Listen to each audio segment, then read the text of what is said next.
Hey friends, happy Friday. Thank you guys so much for bringing the sun. It was glorious this week. So thank you for all of you who have been wishing for spring to come because it sure feels like spring these past couple days. So that has definitely left some spirits. Plus inside the store it looks spring has sprung here. Lots of new items that have come in. I'm going to show you off some of the cute little things that have come in today, at least some of them. Can't show you it all because there's just too much, but you can come in and see it all. But I will show a couple, okay? Real quick, I want to go over some of the events that are happening this weekend. First and foremost is today starts the Great Backyard Bird Count. So that's really exciting. This is Backyard Bird Count is a 4-day count for birds. It's a citizen science project. So you watch birds, count what you see, record that information, and enter that data to scientists. Now there's 2 ways you can enter it. Well, technically 3, but we'll talk about those 3 ways. First is eBird. eBird can be done in 2 formats. That's why I kind of say 2, kind of 3, because eBird can be done either on the mobile phone or it can be done on your desktop, laptop computer. Okay, so that's one way.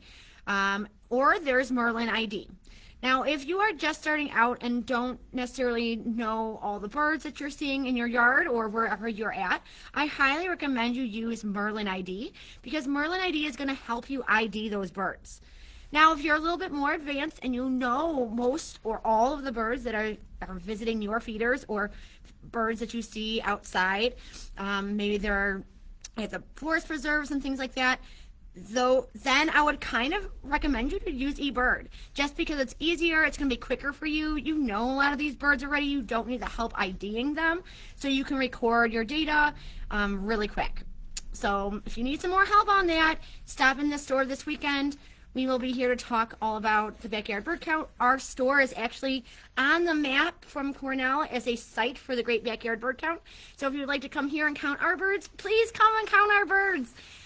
This is a kind of a cool 4-day event where we can really show our love for birds during the love of month and really make them count, put them on the map, right? It's kind of cool. This way scientists can learn all about how birds are faring, where they're moving, and all sorts of good stuff. Also happening this weekend, Saturday, tomorrow at 11 o'clock, we have an in-store presentation on the secret love life of birds. It's going to be a really good presentation, so you got to come and check it out. I think we still have a couple seats available, so if you want to call the store, reserve a seat, then you're guaranteed a seat. And of course, everyone is welcome to come, but we just have limited seating due to the amount of chairs that we have in the store. But call the store, come, everyone will be able to make it. Also happening in February, we have our last avian artistry class. That is our last class that's on acrylics, so we're painting. So fun. It looks like the main photo that is shown is probably going to be a robin, but you know, Dottie is so cool. If you really wanted to paint something else, I'm sure she would allow you to do that. But it's going to be a fun class. You learn how to do painting. If you've never done that kind of art before, she really breaks it down, makes it really easy. And it's a lot of fun because we're all going to be there. So you're going to hang out with some of the staff and hang out with some of the other fans of Wild Birds Unlimited and Dottie's art studio. And it's a great night. It's a Friday night, 7 to 9 p.m. You just register, go on our website or on Facebook. There's a link, and you can register to join that club, that course. At the very end of the month is our hedgehog meet and greet. So this is going to be an animal education program.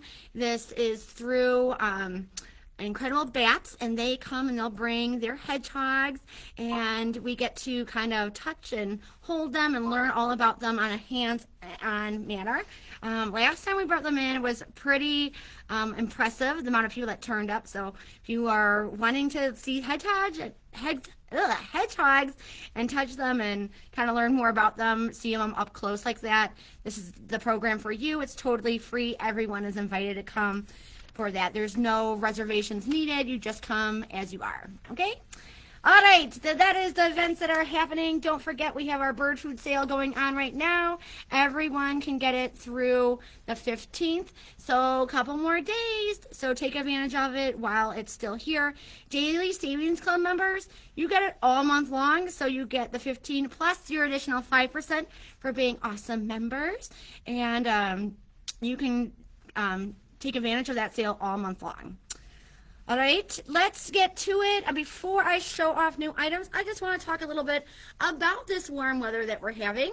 I've had a couple people call, or even when they stopped in have asked this question, does the warmer weather mean an earlier migration?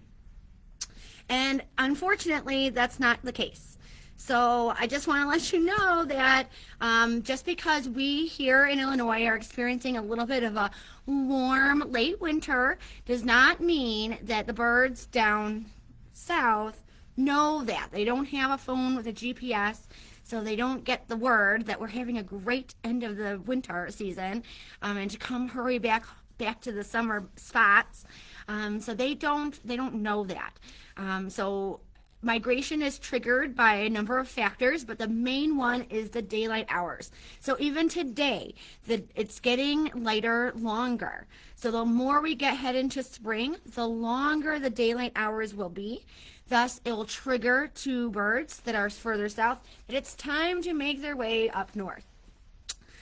But it's not going to be happening any necessarily earlier than we normally have them, because they just don't know that we're having a great winter season, really nice weather happening right now. They don't know that. So they will come when it's their time. It's innate in them. They know, but environmental factors do trigger that, but those are seasonally happening. The daylight hours aren't going to change drastically tomorrow when we're in nice weather. They're still going to be relatively shorter, but getting longer. We're getting there. It's just not here just yet. But instead of wishing and hoping that the spring and summer comes sooner, I would rather you focus on helping the birds in your backyard right now, because February is actually the most harshest month for birds, truthfully, amongst the whole winter season.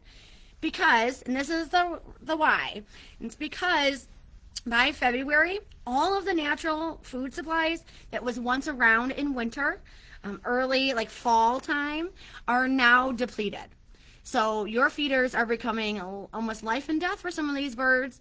We have a cool evening. They are going to need that nutrition to help supplement them through the night. So your feeders are really becoming the most needed right now. They're doing their due diligence right now the best that they can be, because the birds are needing it, and your extra supplemental food from feeders is really sustaining them during this period of late winter before spring really kicks in. So just note that that's what's happening, okay? Before we get into squirrels, I want to show you some of the cute stuff that has come in. And I'm going to start off because we've gotten in new art poles and new flags and mats, I figured I would show you a couple of those real quick. So we have this one here. It's so pretty. It's one of my favorites. And Diane also agreed with me from here. She also agreed this is one of her favorites too. This is one of our smaller art poles. Give you a height. This one is a 20-inch.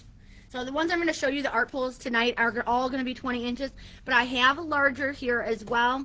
So I got to come into the store and see those, but I will show you the ones I did grab tonight. Some of these even are going to have matching flags and mats, so if you're a matchy person, I do have a couple, and this is one of them. I will show you the flag and mat that match with this art pole. And then this one here too is really cool. I know so many of you love the style of this one. It's caught on something. There we go. This style is this is by a certain artist, and she does quite an array of styles like these, but I just love how it's kind of rustic-y but very artsy. I love that about this one. This one says it's called Believe in Good, And that's what it says here, believe in good. This side has just a bunch of people kind of showing peace, right?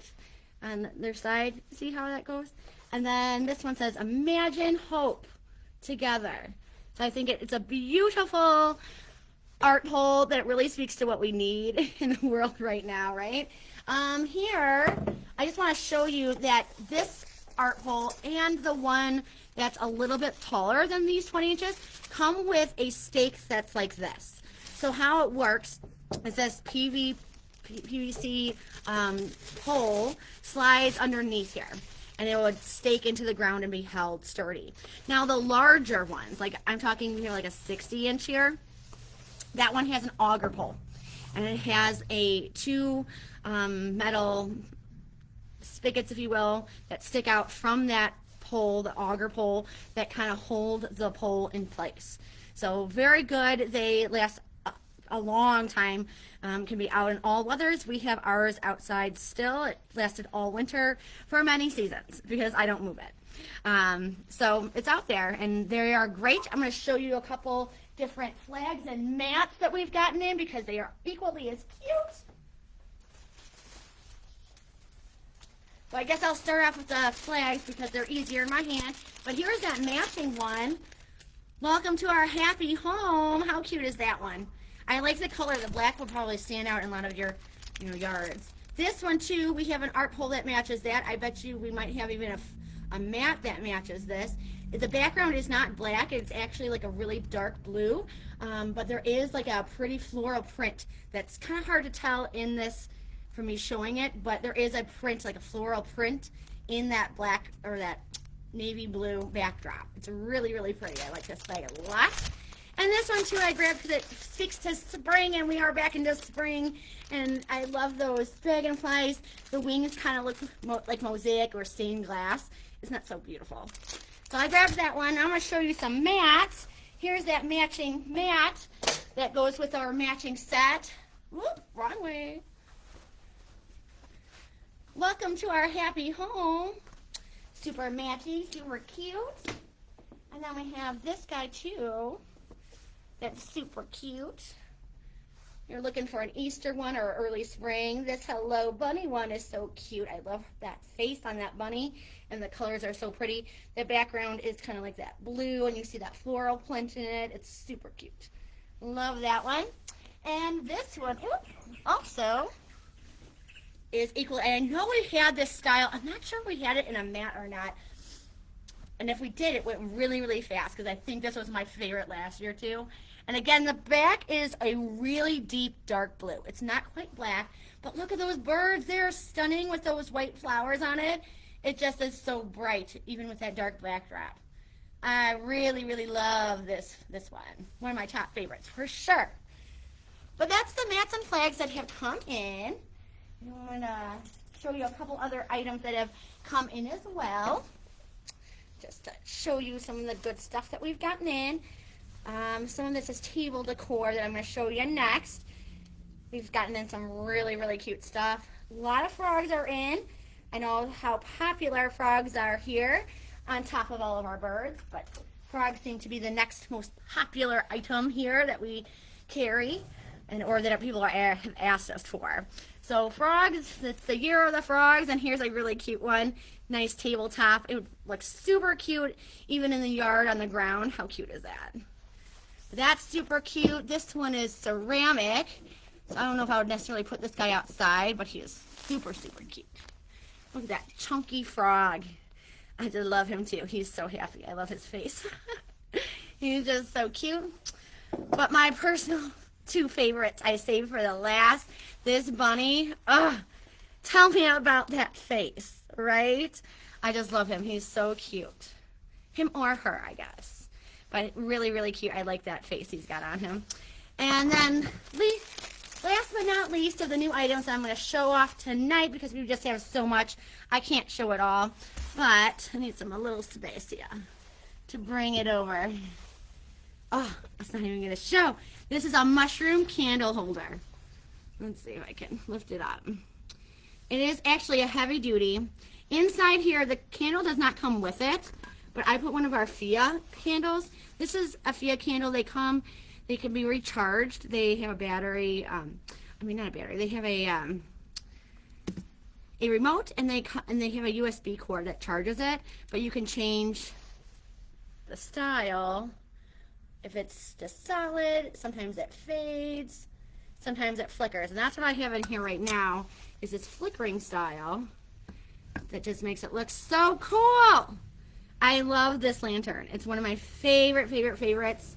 It's just so cute. I'm so happy it's come in, and it looks even better in person, guys. Looks so good. All right, now I want to talk tonight about squirrels. So that is our main feature tonight, is we're talking all about squirrels. I'm going to talk about a few different things, but let's move you over to a section, because I have this section here that's all about squirrels.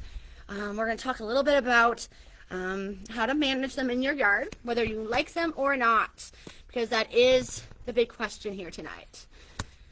Try to get just centered in here. Perfect. Okay, now we can see everything. All righty here. So, when it comes to squirrels, the reason why I want to talk about squirrels tonight is partially for a couple reasons.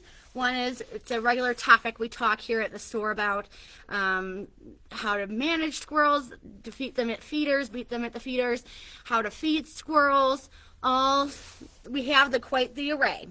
And luckily here at the store we do cater to both sides and somewhere in between. So tonight we're going to talk about the type of squirrels.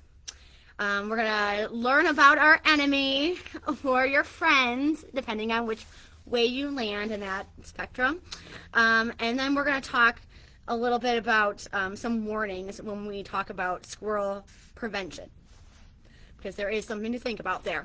All right, but let's talk about the squirrels. And the reason why I want to talk about them is because just recently, and it still might be going on, but in late winter starts one of their first mating seasons. Usually around end of January or in February, they start to mate, which means in a couple more weeks, we are going to have a whole new litter of baby squirrels to manage. So I think it's a perfect time to prepare you guys for and talk about that, talk about the squirrels. So like squirrels in general spend a lot of time eating, and they probably eat their body weight in food each week, just eating food. And we see that quite frequently. That's most of the time when we see the squirrels in our yard, they are eating something.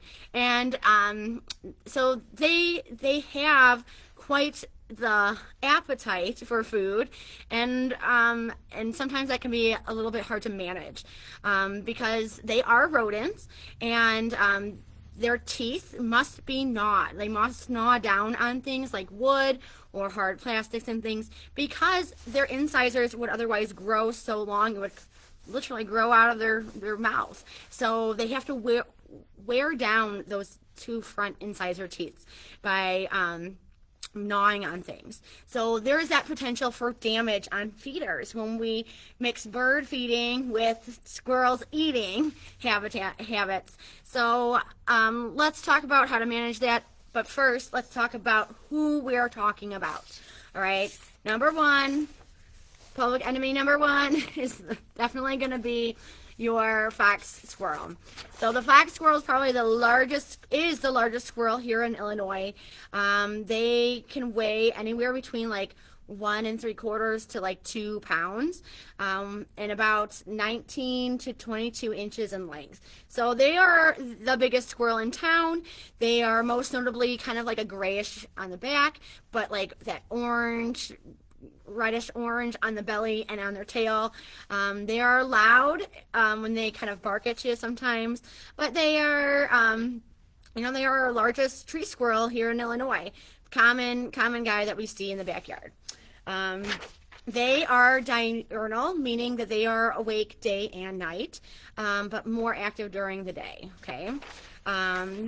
Next guy that we pretty commonly see here at the store is the gray squirrel. This gray squirrel, we have a ton of gray squirrels here at the store. They are very prevalent, and sometimes we will hear that, you know, I only have the fox squirrels, or I only have the gray squirrels, and that's okay. Sometimes you find them both in the backyards. We do have a few fox squirrels here at the store, but we are most likely to see the gray squirrel in our feeders. We have a ton of them here. But again, they are still very common in Illinois. Second common squirrel that you can find. They are a little bit smaller than your fox squirrel. About 1.5 pounds, 17 to 19 inches long. So not like too much smaller, but a little bit. You can definitely notice the size difference when they're next to each other. And then I showed these two photos down here, the black squirrel and that leucistic white squirrel, and that's because gray squirrels come in all these colors. So sometimes you will most likely find them in this gray back with the white bellies, but sometimes you even see the black squirrel, which is melanistic, or the leucistic, or even albinos.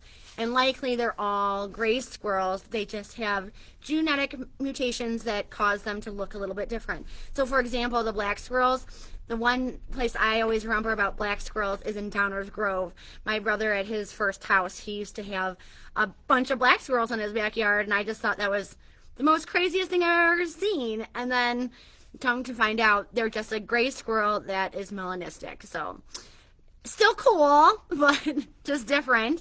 If you have ever seen either a melanistic or a leucistic squirrel, put it in the comments. I'd love to hear where you're from, where you've seen them, any of that kind of stuff. I think that'd be really cool to share. Another guy that we have here in Illinois, probably most commonly in the northeastern counties of Illinois, is the red squirrel. This is a very small squirrel, much smaller than the fox or the gray. They are about max 13 inches, so they're pretty small. Now you'll also notice that there are some ear tufts, especially seen in this top picture versus the one on the bottom where he doesn't have those ear tufts on him. The ear tufts are only present in winter. Isn't that interesting? I think they're so cute though. They have the cutest little faces. But again, he's a regular visitor. If you're in the northeastern counties of Illinois, you might spot a red squirrel like this. And then last but certainly not least, in fact, he's pretty awesome, is our only nocturnal squirrel found in Illinois. And this squirrel can be found all over Illinois. And that is the flying squirrel. So it is nocturnal. This is the smallest tree squirrel found in Illinois. They are 2 ounces in weight and only 8 to 9 inches in length. But they kind of sometimes look a little bit plumper than they really are, and that's because they have these flaps of skin, these folds that actually turn into like a wings, right? No, not wings. They don't actually fly, they just glide. They use that, they spread out those folds of skin, and it allows them to kind of glide in the air, which is kind of cool. So those are our squirrels. Now let's talk about defeating them, how we can manage them. There are, how I kind of view it is that there's 4 main ways that we kind of defeat squirrels. Let's talk about them. Number 1 is creating a barrier. Now, a barrier can be a couple different things. Remember when we talked about starling or blackbird prevention? We talked about caging the feeder. So the cage itself is a barrier between the food and the squirrel. So that's one option. Another option is baffles. There's 2 types of baffles.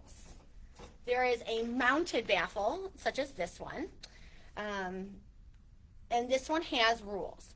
There is also such as a thing as a hanging baffle. So this is an example of a hanging baffle. Let's talk about hanging baffles first. Okay, there are rules to squirrel proofing. Okay, and the rule for hanging baffles is essentially that this and the feeder, that the feeder is underneath it, I'm going to show that in a second, needs to be 8 to 10 feet away from objects. So if you're hanging it in a tree, this needs to be 8 to 10 feet away from the tree trunk where they could potentially launch off of. Okay. The other rule when dealing with hanging baffles is that the feeder that you use has to be able to fit all the way up inside here and not be wider than the actual dome itself. Okay, let's talk about how that works. Let's show you.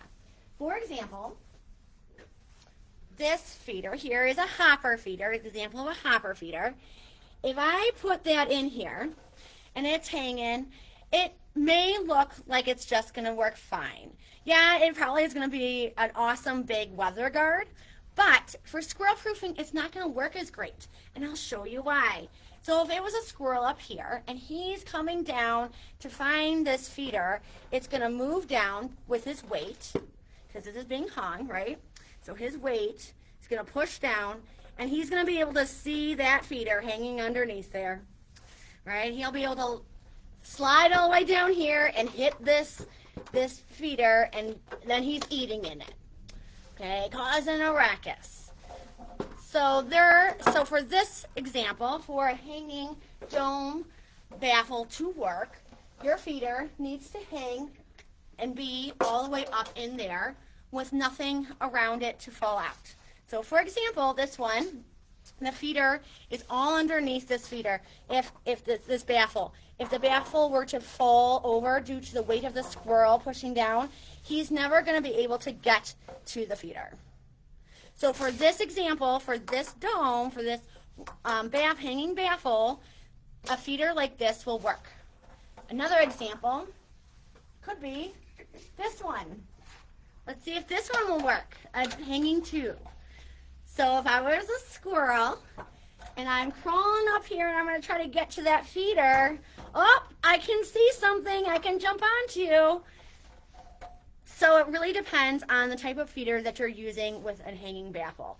If you would like a hanging baffle in your yard, I highly recommend you bring in the feeder that you are using and want to baffle with a hanging baffle so we can fit it. Is it going to work? Is it going to work right and appropriately? Because there are rules to squirrel proofing. Now with a mounted pole baffle, like that one, or even a cone one, kind of like this, there are rules to this as well. First rule is that the baffle on the pole needs to be 5 feet high. That is because squirrels can jump 5 feet from the ground. So if it's 5 feet high, kind of like this one, these feeders are safe because he won't be able to get on up there. Now the other thing to consider is that you don't want your feeders to hang below the baffle. So this example is a perfect example of just the right height that you need to make sure that your baffle is working to be squirrel proofing these feeders. All right. The other thing to think about is that 8 to 10 foot rule. The pole itself needs to be 8 to 10 feet away from launching objects, such as your bush or a tree nearby, or even your bird bath could potentially be a launching object that they could get a little bit higher and go over the baffle. So keep that in mind. Now what's the difference between this wraparound baffle versus this tubular baffle? Not a whole lot, other than the shape, right? But what I will suggest is that if you have a pole that you already have in the ground, a wraparound baffle like this works much better because you don't have to uninstall your whole pole to get this on. Okay, you can just simply put the collar on. This is a collar. It kind of goes around the pole and will hold up the baffle inside. Okay, so you put the collar on, slide this wraparound baffle on, and you're good to go. This one requires a little bit more play. You would have to take this piece off of the pole to slide this kind of collar on it, right? So this is thumb screwed on, and then that baffle will sit right on top of this collar. So that is a barrier, creating a barrier, a physical separation between the food and the cage or the baffle. You're physically putting a barrier between the squirrel and the food. Okay, so whether it's a cage or a baffle, either one is a great barrier. Let's also talk about another option where sometimes cages and baffles just aren't realistic for your yard. My yard is a great example of this because I have a very narrow yard with a lot of trees. So it's very hard for me to baffle my poles totally squirrel proofed. I have many squirrels that can jump very far or not, they don't even have to jump very far because of all the trees in the yard. So baffles are very tricky for me. In my yard, I use a combination of the next two tactics I'm going to give you to really help me squirrel proof my yard. The first one is change the food. And so there's a couple different options when it comes to changing food. The first one is safflower, because safflower was our tried and true. Safflower comes in seed cakes like kind of like the size of suet. It comes in seed cylinders like this one. It comes in large seed cylinders, and it also comes in loose seed, kind of like this. So safflower used to be the go-to to the number one thing that we would tell people to use when squirrels were going after food, because safflower itself is actually bitter to mammals. So traditionally, that was the type of food that people would most likely recommend. Now, since the release of hot pepper foods, there's another option. How hot pepper foods work is it's capsaicin oil that's in the product that's making it hot. Capsaicin is something that all mammals can sense thanks to a brain receptor that we all have. So all mammals have that brain receptor. But guess who doesn't have that brain receptor? Well, if you've guessed birds, you are absolutely correct. So the birds can't tell if it's hot or not. But your squirrels can tell, and they usually can tell most likely from the scent before they even try it. Now, of course, we aren't meaning to harm the squirrels. This is simply meant to be distasteful. Just like if you didn't like spicy food and you happen to eat food that happened to have some spice in it. It's not going to kill you, likely, but you might not really like that food at all. And that's the same thing we're trying to achieve when we use hot pepper foods with squirrels.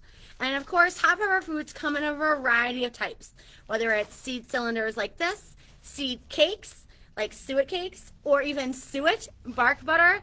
It comes even in loose seed. So Fiery Feast is our number one selling hot pepper loose seed. We have quite the variety of seed cylinders in hot pepper form, whether it's no mess or a couple different other flavors. Flavors meaning ingredients in there. I have a hot cranberry and I have a regular hot pepper. It has no fruit really in there. So you have a couple different styles of cylinders in hot pepper form. The Fiery Feast is great to put in different feeders where baffles aren't going to work. So this is a great option.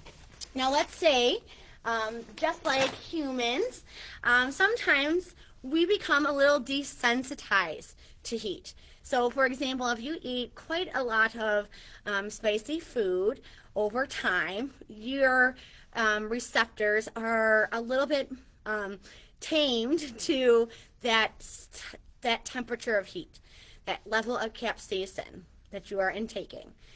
For those squirrels that have had too much Fiery Feast in their diet and need a little help being a little bit more discouraged, that's where we brought in Disco Inferno. So Disco Inferno is legitimately the hottest on the market when it comes to hot seed. This stuff is going to make them want to think twice about eating your hot food. This comes in a small bag like this. That's 4 pounds. It's perfect for trying out in a feeder.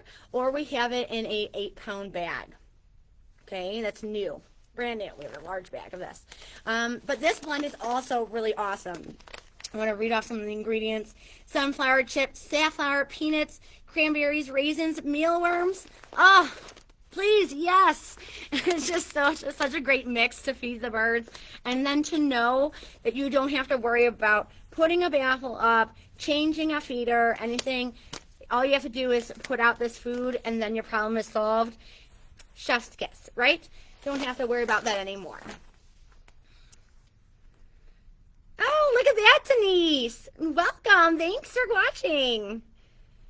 And hey, Hope, how are you? And Valerie, how are you? Yes, absolutely. Yeah, it's really tricky.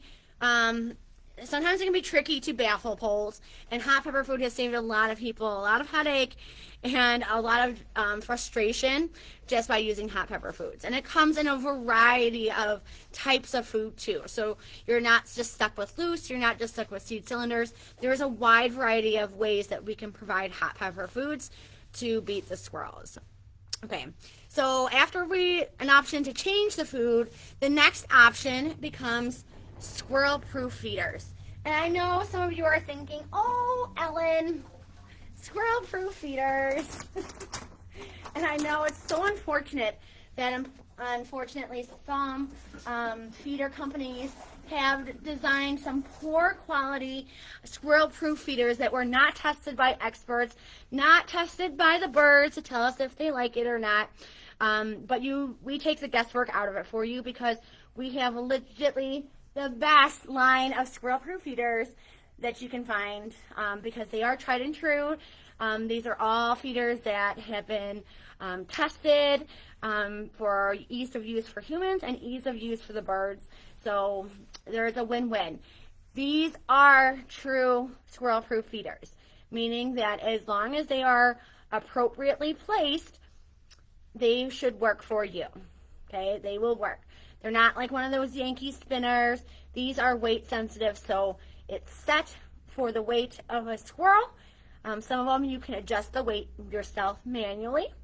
And they are going to close the port, the access to the food, if something heavy gets on that feeder, such as a squirrel. So I'll show you what I'm meaning. For example, this eliminator is one of my favorites. I personally have this feeder, so it's definitely a top contender for me. It does have an extra accessory on this exact feeder. This weather guard does not exactly come with the feeder. It's an addition to. So if you don't need it, like I don't need mine on mine, I just didn't get one. But if you need one because of the placement of it, we have them. So you don't have to worry about hanging something extra long that's not going to protect the ports underneath. This dome works really well for it. Let's talk about this feeder. So if it hangs, and you see that this perch ring is here, when a squirrel gets on it, it's going to close the access to the holes so the squirrel can't get it. And that is how all these feeders that I'm going to show you are working. This one holds a really great capacity of seed. I want to say it's 3-quart capacity. I know it's a decent amount of seed because this one takes probably one of my longer ones to empty fully. So that's how I know that it's one of the higher holding capacities. Another great style of feeder. Oh, should mind you, remember this is the one I showed about blackbirds because I have adjusted this one because it's adjustable. You can set the tension on it. This one is the one that I use to combat the blackbirds too because I've adjusted mine. It comes factory sent for our squirrels. But because I want to also exclude larger birds, such as the starlings, I've adjusted it so only one starling can eat from it. It is a little bit of trial and error, turning a little bit and watching, but it works really great once you figure it out. Okay? Another top favorite for squirrel-proof feeder is going to be our fundamental. If Diane was here, she would say this one is her favorite because it probably is. She has several of these at her house.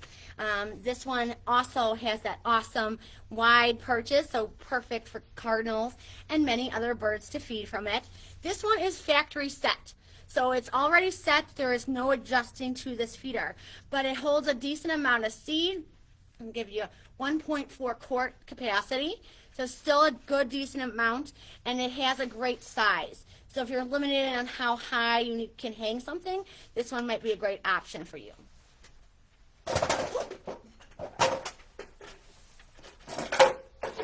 These other feeders here I'm going to show first is going to be our Absolute. This one is our only hopper style squirrel proof feeder. On each side are different ways that you can adjust the tension. You just move this little metal piece up or down to adjust that tension.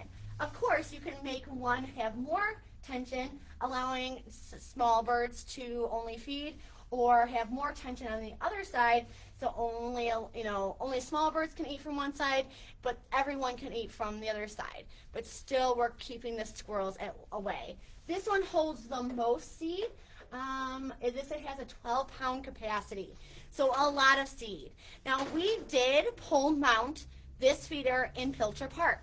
There are pre-drilled holes on the bottom, so that makes it really, really easy. But if you need something that is pole mounted but squirrel proof, because let's say you have a post, like a wooden post that you can't necessarily, or it's hard to baffle, this may be the perfect solution. Best of both worlds. Now, the other feeders that we have, such as the Squirrel Buster Standard, the Squirrel Buster Finch, the Squirrel Buster Nut, and the Squirrel Buster Suet, are all made by the same company as this Eliminator and Fundamental. Okay, the difference between why we have them in is because we wanted more variety, depending based off of all of our wonderful customers' requests to, one, have a smaller sized squirrel proof seed feeder. That is why we brought in the Squirrel Buster Standard.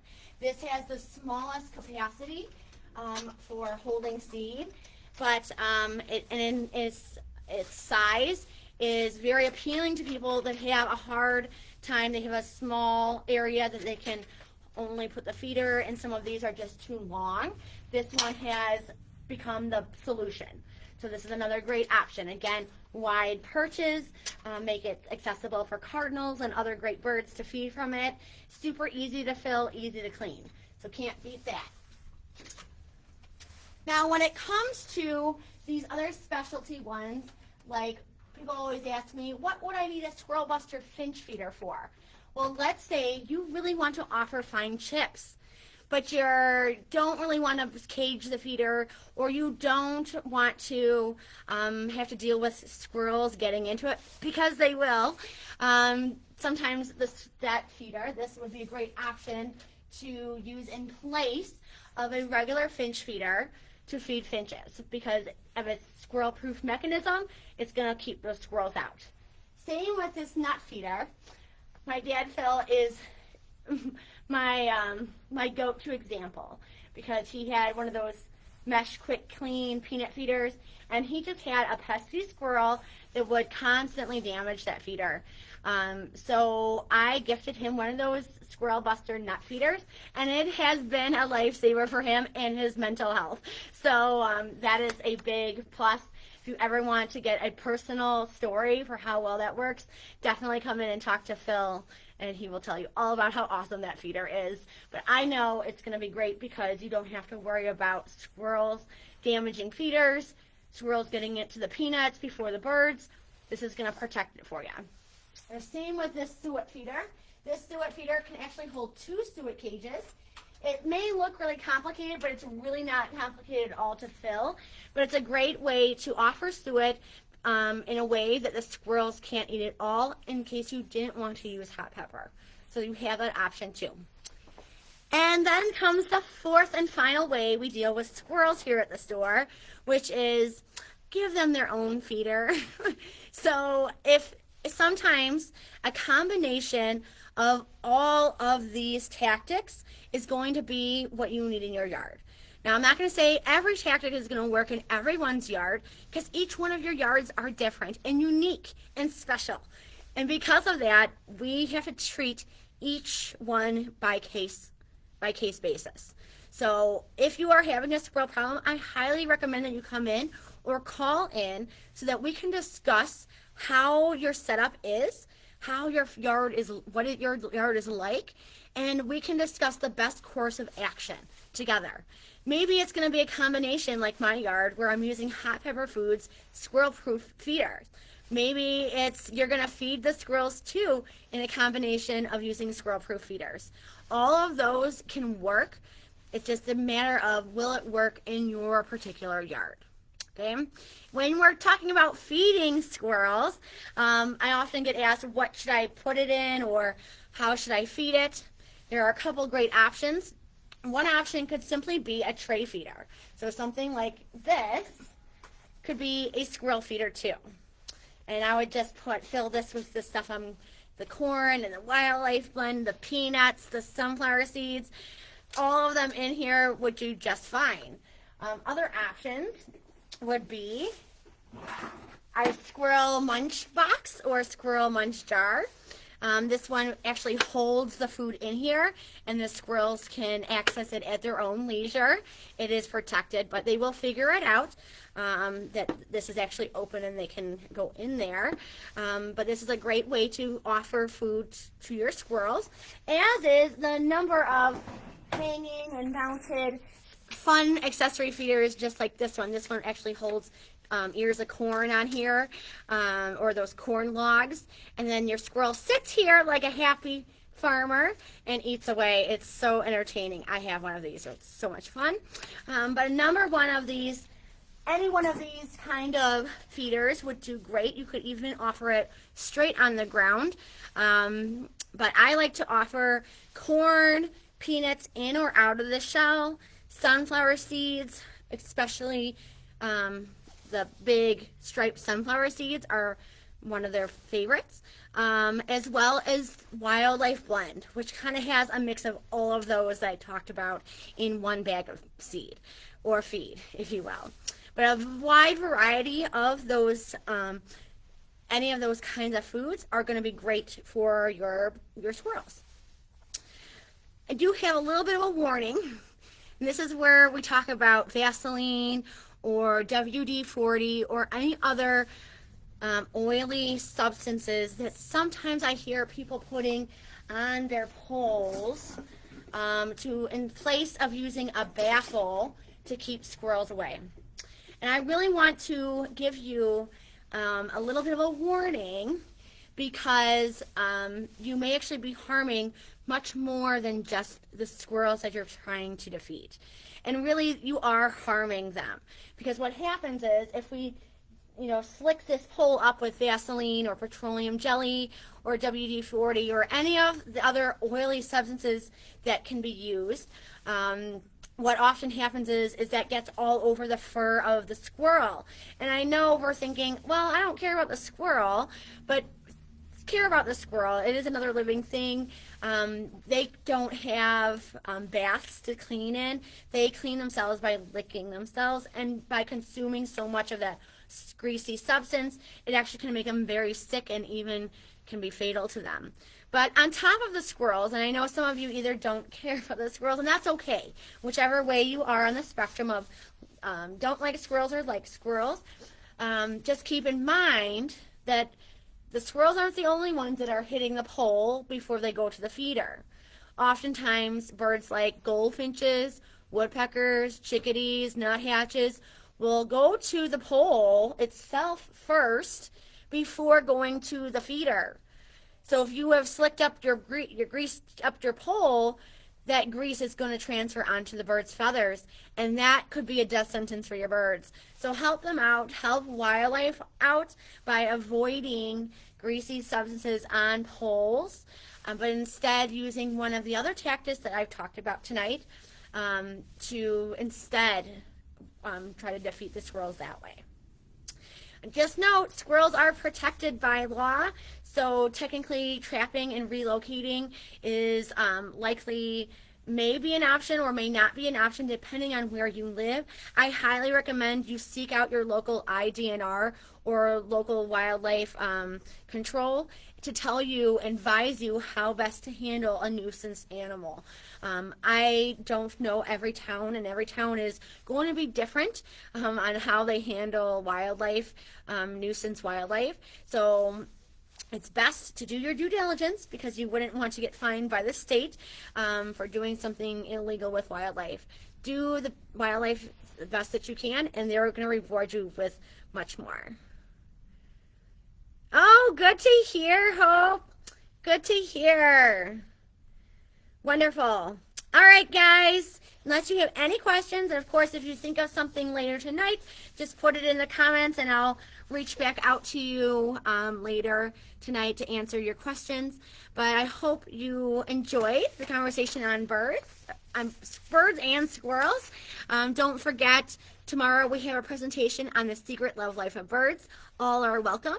Also, today started the Great Backyard Bird Count, so it's a great way to put your count in for your birds and show them some love during the month of love, and help scientists out during the Great Backyard Bird Count. Our store is a site for the Great Backyard Bird Count, so if you would like help or need a place to count, come on by the store. We'd love to have you. All right, guys, you have a great evening. We'll see you next time, next Friday around 5:30-ish, and we'll talk about another cool topic, and I'll tell you what's new at Wild Birds Unlimited Joliet in the store and what's happening out in nature. All right, guys, see you next time. Bye now.